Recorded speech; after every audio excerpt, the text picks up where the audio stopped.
Hello everyone. Today I'll be reading the classic tale of Stone Soup. A hungry traveler had been roaming the countryside for a long time. He hadn't eaten a good meal in quite a while. One day the traveler spotted a lovely village off in the distance. The hungry traveler became very excited and said to himself, "I'm bound to find someone in the village who will share a meal with me." As the traveler hurried to the town, he tripped over a stone in the road. The stone was not like any that the traveler had ever seen before. It was perfectly smooth and oval in shape. The traveler looked at the stone carefully and decided he would keep it. "You never know when a stone like this might come in handy," he said. Then the traveler happily headed to the village. When the traveler arrived in the village, things did not go as well as he had hoped. He stopped at a few houses with no luck finding a meal. No one had any food to share. One house the traveler came to was very quiet. All the doors and windows were closed and the shades were drawn. The traveler began to think that no one was home. Finally a maid appeared in the doorway. "Can you spare some food?" the traveler asked her. "I have been traveling for days and I'm very hungry." "I'm sorry, but I have only a few potatoes," the maid said. "That's not enough to spare or share. Why don't you try my neighbor next door?" "I already have," said the traveler, "but he was very grumpy and just slammed the door. It looks like finding some food in this village will be more difficult than I thought." "I'm sorry, but I cannot help you," said the maid as she closed the door. The hungry traveler refused to give up. He walked through the village, knocking on doors. The traveler visited every house in the village, but no one had enough food to spare or share. "I only have some carrots," said one villager. "I only have this cabbage," said another. "I don't even have any food," said the third. "I only have a little salt and pepper." Since there was no food for the hungry traveler, he decided to move on. He followed the path that led out of the village. His stomach grumbled and turned as he walked away. Before he got very far, the traveler began to feel tired. He decided to get some rest in a cool shade of a tree just outside the village. As he sat under the tree, the traveler looked back at the quiet little town. "Isn't it a shame?" he thought. "Such a nice village and such a beautiful day, but nobody is outdoors talking or playing." Then the traveler reached into his bag and took out the smooth oval stone he had found earlier in the day. Such a curious stone, he thought. Surely it must be special. As he sat admiring the stone, the traveler suddenly had a brilliant idea. The traveler ran back to the village and shouted, "Come out of your houses, everybody. I have a magic stone. It will give us enough food for a wonderful meal. Everyone in town will have plenty to eat, and there will even be enough to spare and share." One by one, the curious villagers peeked out of their doors and windows. The grumpy villager who slammed the door on the traveler earlier that day looked out of his window and shouted, "What's all the racket about?" "Come help me make a pot of delicious stone soup," said the traveler. The maid stepped out of her house. "Stone soup? I've never heard of stone soup before," she said. Two excited children ran up to the traveler. "Is that your tummy growling?" one child asked. "Yes," replied the other.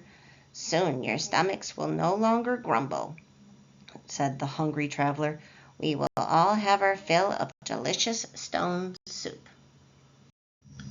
"Does anybody have a large soup kettle to get us started?" the traveler asked. The villagers looked at each other without saying a word. Finally, the big grumpy villager broke the silence. "I've got a black kettle that you can use," he said, "but I don't think it'll do any good. I don't think there is such a thing as stone soup. Who ever heard of a magic stone?" Most of the villagers were excited, but some felt the same as the big grumpy villager. "Do you really believe he can make soup from a stone?" asked one young lady. "I guess we'll find out soon," said another. "I certainly hope he can. I haven't had good soup in a long time." The grumpy villager brought out his large kettle and placed it on a pile of sticks for the fire. "Here you go," he said. "Now, let's see if that magic stone of yours can really make enough soup for all of us." "Don't worry," said the traveler. "There will be plenty." The villagers gathered around the pot to see what the traveler would do next. The traveler placed the smooth oval stone into the kettle of water and began to stir. After a while he tasted the soup. "Not bad," he said, "but I think it could use some salt and pepper." "I've got some," said one of the young ladies. "I'll run home and get it." "Perhaps the soup would taste even better if I shared a few of my potatoes," the maid suggested. "Yes, that's a great idea," said the traveler. "Why don't you get them, and we'll add them right away." The young lady returned and sprinkled her salt and pepper into the kettle. Then the maid came back and dropped in her potatoes. Once again the traveler stirred the stone soup. When he tasted it for the second time, all the villagers watched him with anticipation. "This is very good, but it would taste even better with some carrots and cabbage," said the traveler. Then the young boy ran home to get some carrots, and a little girl ran home to get her cabbage. The traveler smiled wide with each new addition. By now everyone was having so much fun that they forgot how hungry they were. Even the big grumpy villager was no longer grumpy. "Let's make this a meal party," he shouted. "Just think," said the little boy, "a huge kettle of soup made from a magic stone. I can't wait to try it." "Neither can I," said the girl. Finally the traveler announced that the stone soup was ready to eat. He filled all the bowls and the villagers began to eat. Afterward there was plenty of soup left over. "There's enough to spare and share," said the young lady. The villagers were so happy after dinner that they didn't want the evening to end. They started playing music and dancing. "I didn't know you could play the banjo," the maid said to the big villager. "I didn't know you could play the washboard," he responded. "I think there's a lot we didn't know until the traveler came along," said the maid. The villagers shared a wonderful evening together. They played music and danced late into the night. At last the village was alive with chatter and laughter. The next morning the traveler said goodbye to his new friends. It was time for him to leave. "I want you to have this," the traveler said as he handed the smooth oval stone to one of the villagers. "Now you will always be able to make stone soup together. You will never be hungry or sad or grumpy again." Each of the villagers hugged the traveler and told him to come back and visit sometime. They were all very grateful and hoped to see the traveler again. The traveler followed the road that led out of the lovely little village. As the traveler walked along his way, he stumbled over another stone in the road. He picked it up at once and admired its dark, jagged edges.